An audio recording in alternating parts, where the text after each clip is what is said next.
दोस्तों, क्या आपने कभी महसूस किया है कि आप अपने कमरे में अकेले सो रहे हैं पर कोनों से कोई आपको देख रहा है। समीर नाम का एक लड़का मध्य प्रदेश के एक छोटे से गांव से बिलोंग करता था। वो नेचर में बहुत ही ज्यादा सॉफ्ट और इंट्रोवर्ट था और उसे ऐसे ही अपनी जिंदगी बहुत अच्छी लगती थी। वो किसी से ज्यादा बात नहीं करता था, सिर्फ अपने घर से स्कूल और स्कूल से घर। न उसका कोई दोस्त था, ना ही कोई उसका दुश्मन, पर उसे पढ़ने लिखने का बहुत शौक था। हमेशा से उसने यही सपना देखा था कि वह एक दिन बहुत बड़ा इंजीनियर बनेगा। उसने क्लास 12 के बाद इंजीनियरिंग का एंट्रेंस एग्जाम दिया और अच्छे नंबर आने से उसे पुणे के एक बहुत बड़े कॉलेज में एडमिशन मिला। समीर और उसके पिताजी इस बात से बहुत खुश थे। अगले ही दिन समीर अपने पिताजी के साथ पुणे आया और उसके पिताजी ने समीर के लिए एक अच्छा हॉस्टल देखा। समीर ने वार्डन से रूम के लिए पूछा। वार्डन ने अपने रजिस्टर में देखते हुए कहा, बेटा, हमारे पास तो कोई रूम अवेलेबल नहीं है। समीर के पिताजी ने रिक्वेस्ट करते हुए कहा, सर, हमने दूसरे हॉस्टल में भी पता किया है, लेकिन हमें कोई रूम नहीं मिल रहा। आपके यहाँ कोई भी पॉसिबिलिटी हो तो हमारी बहुत मदद हो जाएगी। वार्डन ने थोड़ा हिचकिचाते हुए कहा, 4th फ्लोर पर 3 रूम हैं, जिसमें रूम नंबर 313 हमेशा ही बंद रहता है, तो वो हम आपको प्रोवाइड नहीं कर सकते। फिर रूम नंबर 314 है, जो हमारा स्टोर रूम है। फिर हमारे पास 312 नंबर का रूम है, जिसको हम नॉर्मल कुछ एक्टिविटीज के लिए यूज करते हैं। तो बेटा, अगर आपको रूम चाहिए तो अभी आपको 312 नंबर पे एडजस्ट करना पड़ेगा, और ध्यान रहे आप रूम नंबर 313 के आसपास भी नहीं जाएंगे। समीर ने मुस्कुराते हुए बिना किसी डाउट के कहा, हाँ सर, मैं वहाँ रह लूंगा। समीर खुश था क्योंकि फ्लोर खाली होने की वजह से वह पूरी तरह अपनी पढ़ाई पर ध्यान दे पाएगा। कुछ फॉर्मेलिटीज करने के बाद वार्डन ने उसे रूम नंबर 312 की चाबियां दे दी। चाबियां देते समय वार्डन बहुत घबराया हुआ था। समीर और समीर के पिताजी ने ये सब नोटिस नहीं किया। समीर के पिताजी ने उसका सामान अनपैक करने में उसकी मदद की और शाम को समीर के पिताजी अपने शहर लौट गए। रात को जब समीर रूम नंबर 312 में सो रहा था, तब उसकी नींद अचानक किसी आवाज से खुली। कोई उसके रूम का दरवाजा खटखटा रहा था। समीर ने टाइम देखा, 2:12 हो रहा था। समीर डर गया।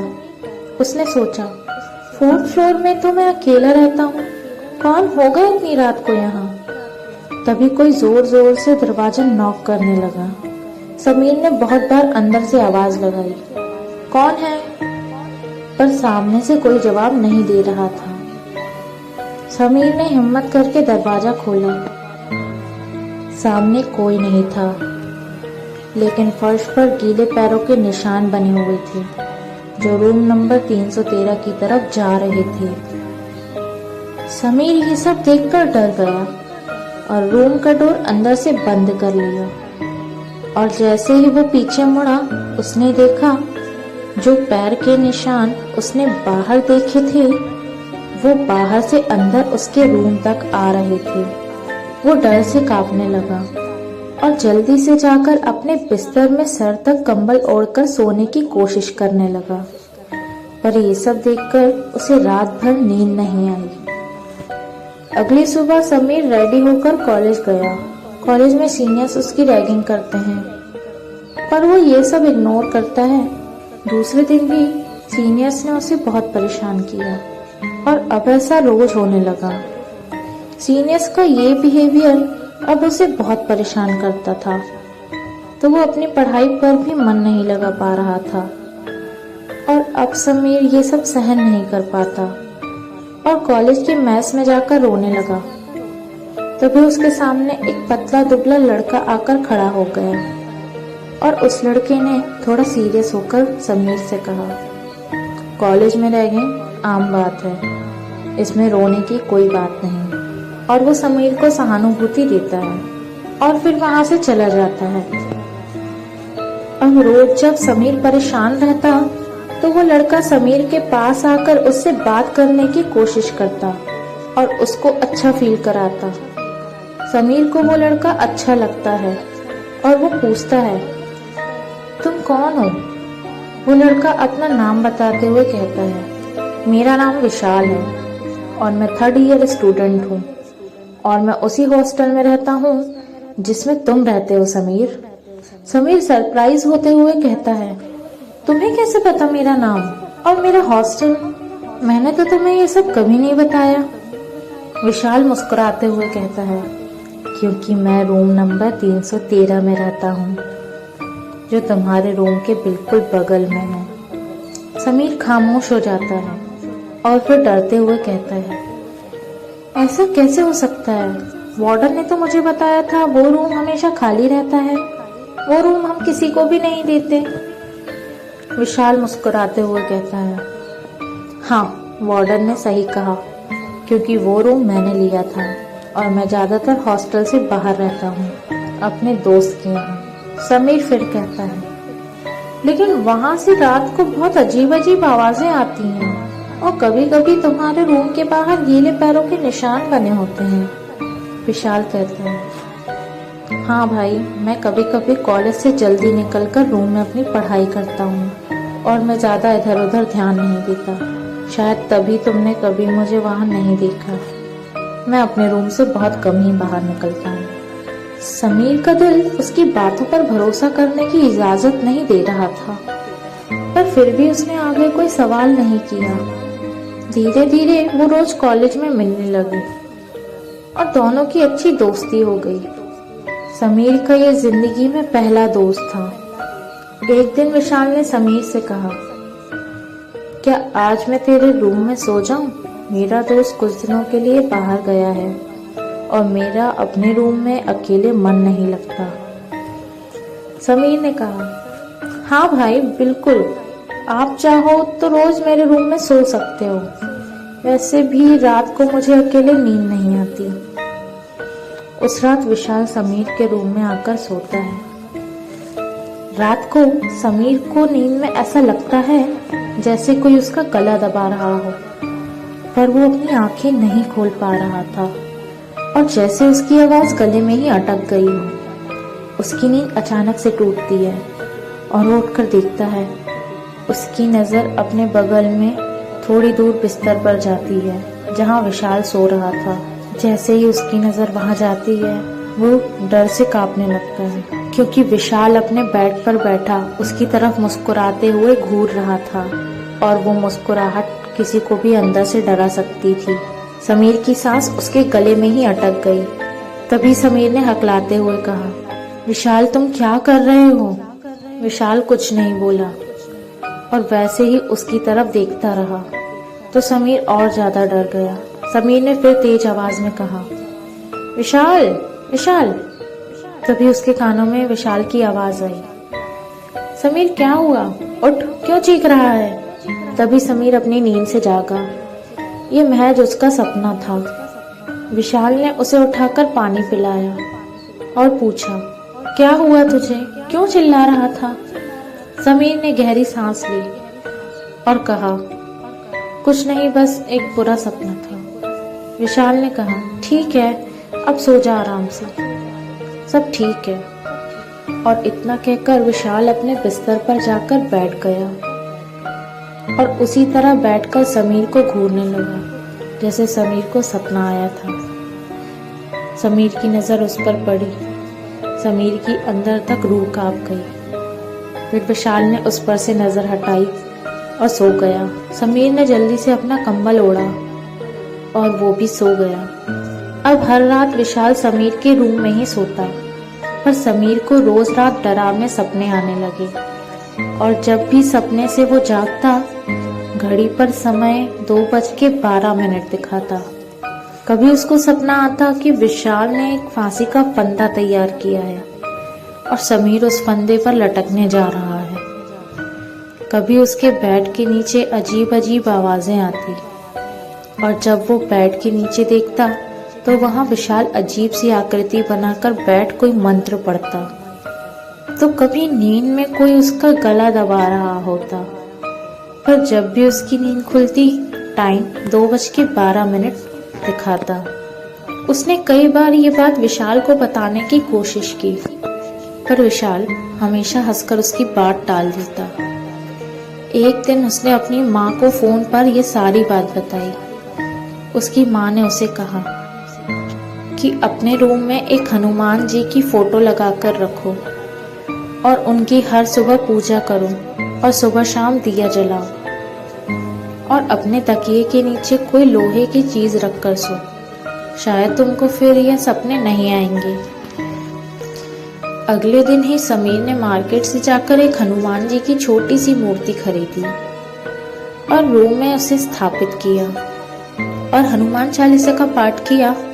पर उस दिन कबीर न उसे कॉलेज में मिला न वो अपने रूम में था, क्योंकि रूम नंबर 313 में ताला लगा हुआ था। समीर को विशाल का ऐसे गायब हो जाना थोड़ा अजीब लगा, पर उसने इस बात पर ज्यादा ध्यान नहीं दिया। शाम को रूम में जाकर उसने दिया जलाया जैसा उसकी माँ ने कहा था, और रात में उसे कोई भी सपना नहीं आया और उसे बहुत अच्छी नींद आई। वो अब रोज सुबह शाम हनुमान चालीसा का पाठ करने लगा। विशाल की बहुत दिनों तक कोई खबर ना पाने की वजह से वह उसके बारे में सोचने लगा। उसे विशाल की फिक्र होने लगी। वो विशाल की क्लास भी गया उसके बारे में पता लगाने। उसने अपने किसी सीनियर से विशाल के बारे में पूछा, पर उसने कहा हमारी क्लास में कोई विशाल नहीं है, पर मैंने ये नाम पहले सुना है। समीर को कुछ समझ नहीं आ रहा था।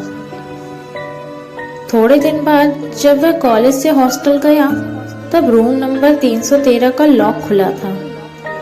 उसने जल्दी से जाकर उस रूम का डोर नॉक किया। आगे से विशाल ने दरवाजा खोला। वो थोड़ा गुस्से में लग रहा था और बिना कुछ बोले बस गुस्से में समीर को घूरे जा रहा था। समीर ने फिक्र करते हुए कहा, तुम इतने दिनों से कहाँ थे विशाल? मैंने तुम्हें कहाँ कहाँ नहीं ढूंढा। मुझे तेरी कितनी फिक्र हो रही थी। विशाल ने कुछ नहीं कहा और वैसे ही अपने डोर पर खड़ा रहा। समीर ने उसके कंधे हिलाते हुए कहा, क्या हुआ, कुछ बोलेगा भी? विशाल ने कहा, मैं अपने गांव गया था किसी जरूरी काम से। समीर ने कहा, मुझे बताकर तो जाता यार, मैंने सबसे पूछा तेरे बारे में, पर सबने कहा कोई तुझे नहीं जानता। ऐसे कैसे हो सकता है? तू 3rd ईयर में ही है ना? विशाल ने बात घुमाते हुए कहा, हाँ, पर अभी मुझे सोना है, मैं थक गया हूँ। समीर ने कहा, ठीक है, चल मेरे रूम में सोना। विशाल ने हड़बड़ाते हुए कहा, नहीं, तेरे रूम में नहीं, आज तू मेरे रूम में सो जा। समीर उसकी बात मान गया और विशाल के कमरे में सोने चला गया। जैसे ही समीर रूम नंबर 313 के अंदर गया, अचानक जोर जोर से बिजली कड़कड़ाई जैसे कोई तूफान आने वाला हो और रूम की बिजली भी चली गई। समीर अंदर से किसी अनजाने डर से कांप उठा और विशाल को आवाज लगाने लगा।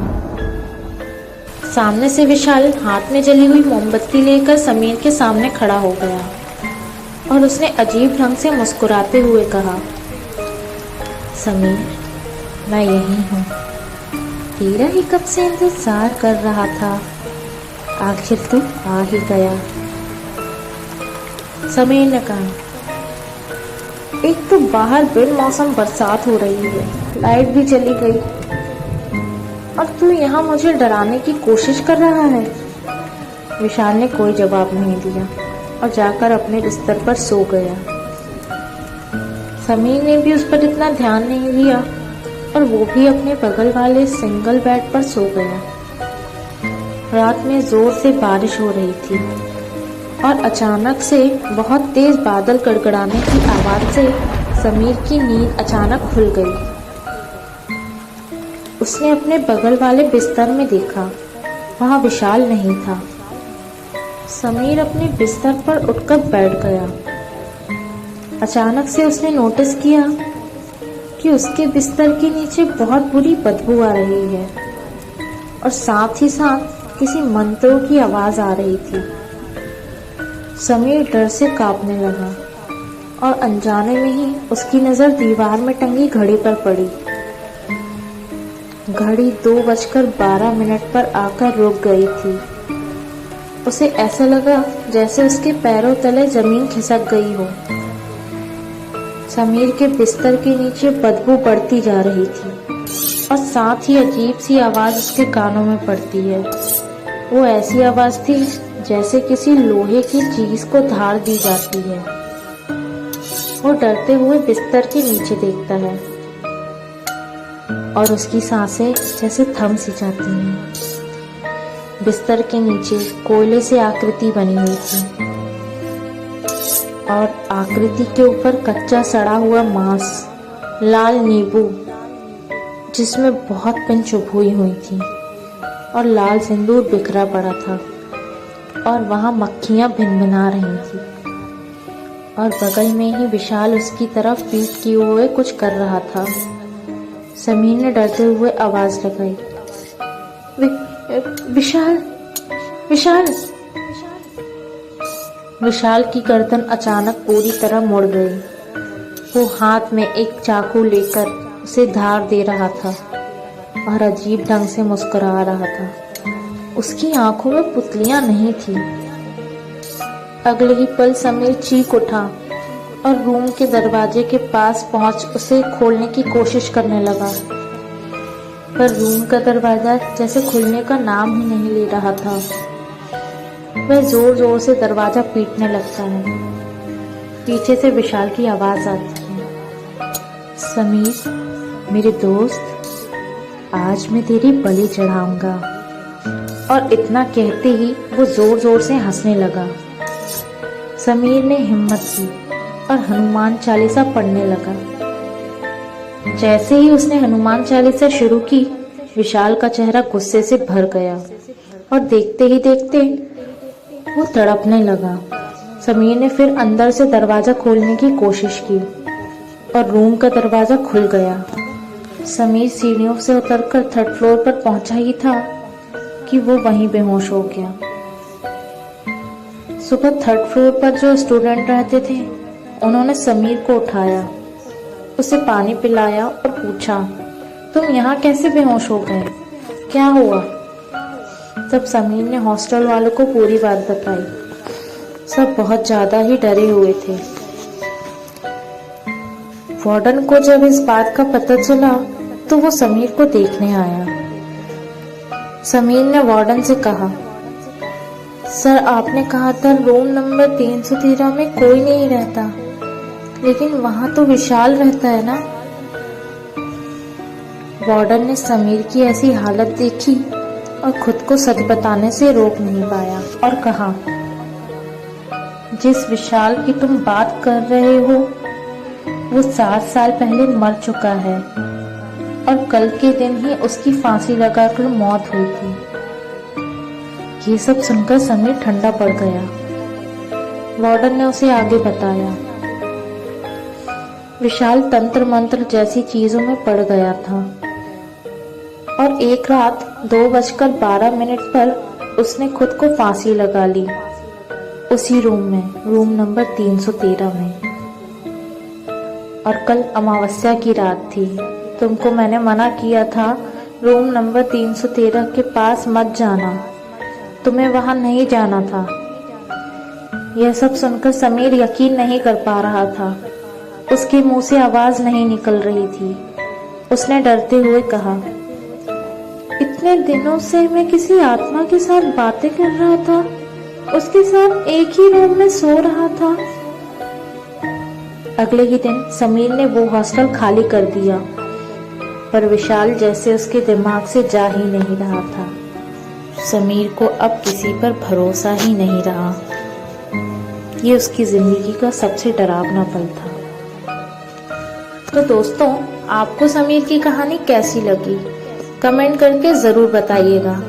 और आपसे विनती है कि अगर आपको मेरी कहानियां पसंद आती हैं तो चैनल को सब्सक्राइब जरूर कीजिएगा। मैं मिलती हूँ आपसे अगली कहानी में। धन्यवाद।